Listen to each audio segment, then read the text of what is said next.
So the basics of solar power, you obviously have the solar panels. Solar panels are what's going to collect, the irradiation from the sun. The panels themselves produce DC electricity.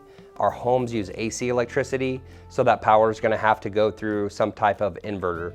Most of our systems are microinverters, which means instead of a centralized inverter, you're actually going to get a microinverter on the back of every single panel. So that's where it does the DC to AC conversion. Extremely reliable.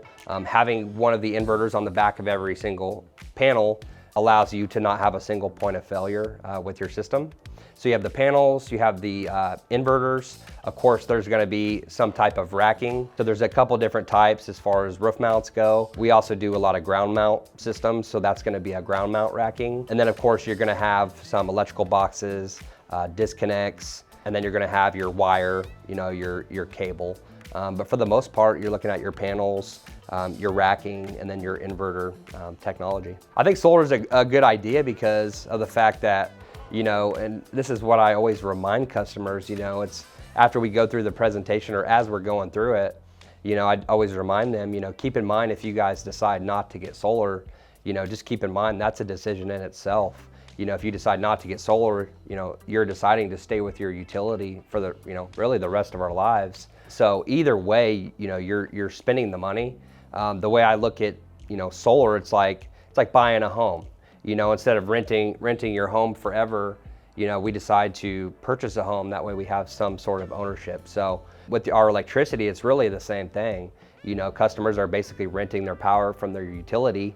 They don't look at that as a contract because technically it's not. The bill resets every month. But in reality, like I said, we pay it the rest of our lives. So instead of renting your power forever and ever with the utility, constantly seeing those raises over the years, you look at inflation right now, it's really high.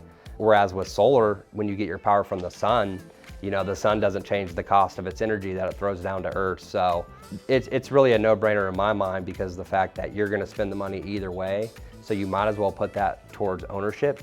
And then obviously there's a 26% federal tax credit this year on solar, which makes the investment a lot better. The process to go solar is really easy. Customers will get a hold of us. Really, we just need to collect their usage. So once we get their usage data, we're going to do a custom design for them and then present them with the system and with the numbers, the warranties, everything. If they decide to move forward, then Barrett Solar takes care of the whole project for them. The process typically takes 60 to 90 days, and then they start producing their own power.